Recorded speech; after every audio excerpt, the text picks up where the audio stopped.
The proclamation of the Holy Gospel according to Luke.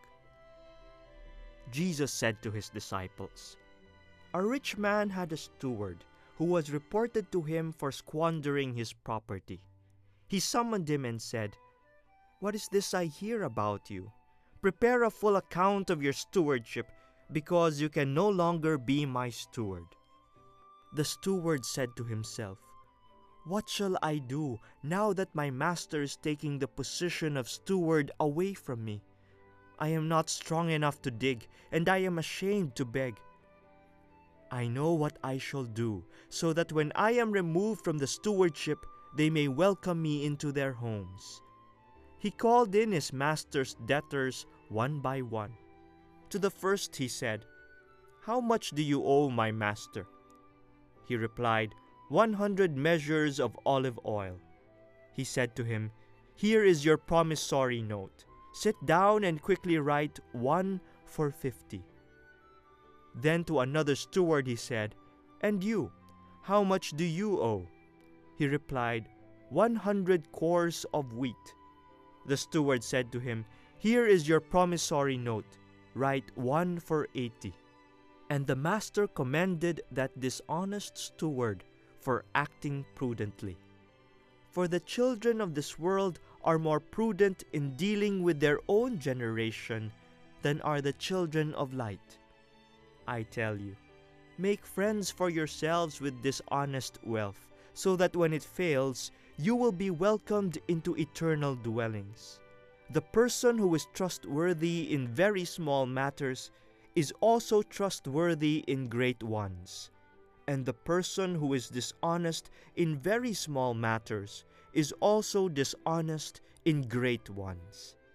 If therefore you are not trustworthy with dishonest wealth, who will trust you with true wealth? If you are not trustworthy with what belongs to another, who will give you what is yours? No servant can serve two masters. He will either hate one and love the other, or be devoted to one and despise the other. You cannot serve both God and Mammon." The Gospel of the Lord. Our Gospel for this Sunday is taken from St. Luke. We have been reflecting on the just and proper way of handling earthly goods. And this is very much needed in our time, where the desire for more profit, the desire for more wealth would sometimes lead us to such an improper and unjust way of handling the gifts of God in creation and even the fruit of human labor. In the first reading from the prophet Amos, we see how the fruits of the earth, grain, cereals, all of those, which are in themselves good and should support human beings, have become the object of greed, more profit. And so the sellers started cheating so that they could earn more. Then, even during the Sabbath, the new moon, they desired that the ritual and the observance of religion should come to a close so that they could earn more, they could display their grace and sell. So it's not even prayer that is in their mind during the Sabbath. It's still business. And that's how they treated the poor also. They saw not human beings, but commodities. This poor person, you are just worth a pair of sandals. So a misuse of the goods of the earth would lead to manipulation of human beings, injustice, cheating. In the second reading, St. Paul reminds Timothy to pray for the kings and the leaders. Why? Because they've been entrusted with one earthly good called authority. And if there is misuse of authority, then it's the whole community that will suffer. Authority is given by God not to promote the leader's self-interest, their greed, their ambition, but the common good. And so we have to pray for them. Pray that they may use their authority responsibly, justly. They might imitate Jesus, who gave himself as a ransom for all. Now the gospel. This is one of the most disconcerting passages or parables of Jesus. And I'm sure many of you got surprised. This is about this dishonest person who misused the resources of his employer. Now, and so he got what he deserved. His work was terminated. Yeah. But then, later on, what he did was, he contacted those who owed his employer and asked them to, again, reduce the amount that they had on the invoice. Why did he do that? He said, well, I will lose my job. And probably he knew the wrong things that he had done. But then he said, I do not know how to work. I do not know how to dig. What will happen to my future? So what he did was that. And he was praised by the manager or the owner. Now, let us make it clear. Jesus was not praising the dishonesty of this person. Look at the words used. He was being praised. Why? Because the worldly take more initiative than the otherworldly when it comes to dealing with their own kind. This person showed reflection. What will I do? And then he was enterprising. And then he made the decision and acted on it.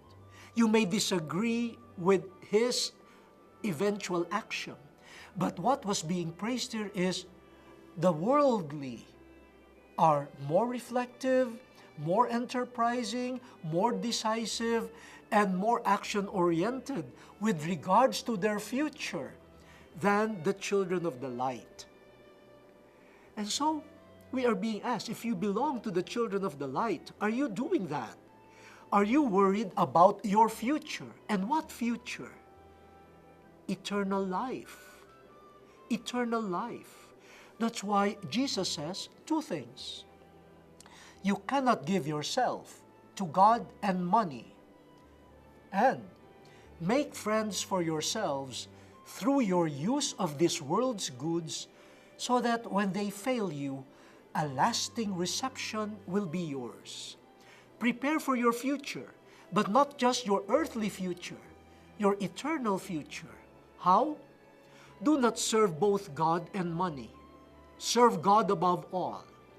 And when you serve God above all, you will use the earthly goods in a just way. You won't cheat. You will be considerate to the poor, and you make friends. How? By giving alms, by feeding the hungry,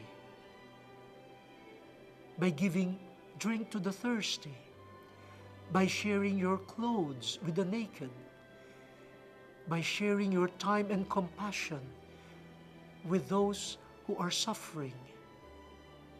That's how to use the earthly goods, not worshiping them, but using them as a way of serving God and neighbor.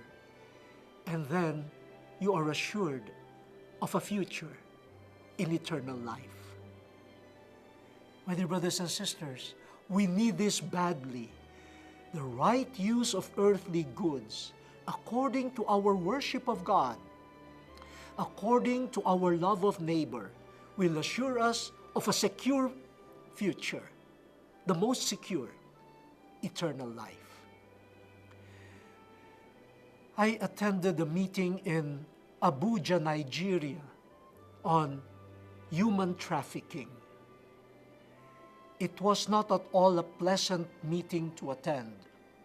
The topic in itself is not the most agreeable of topics. We heard how children are being kidnapped and sold for a profit. We heard stories of human parts, organs, kidneys being harvested and sold to the market. We heard of young girls especially being drugged, and when they lose consciousness, they're sold as prostitutes. And how bad it felt when you heard the bargaining. Oh, this girl is young, she is a virgin, so her price must be up. And you hear Amos again. You hear Paul, you hear Jesus. And you are angry. Why is money more important than human beings? Where is humanity? Don't we see human beings in them? And where has my humanity gone if I'm able to cheat them? My dear brothers and sisters, the readings of today are pertinent to the concerns of today. Please listen to them. The word has been exposed. Let us now fulfill it.